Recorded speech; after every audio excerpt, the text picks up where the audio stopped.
Umarangkada ang libreng sakay ng IFM Dagupan at Surf Fabcon na may biyaheng Calasiao Dagupan kahapon. Habang nasa biyahe, enjoy na enjoy ang mga pasahero sa pakulong laro kung saan nag-uwi ang mga pasahero ng Surf Fabcon rechargeable electric fan at cash prize.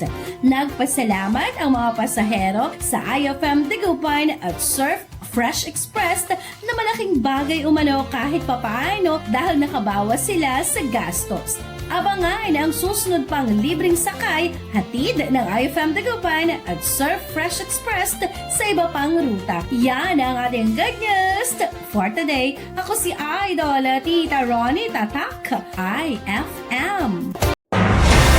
IFM News. IFM News. IFM News.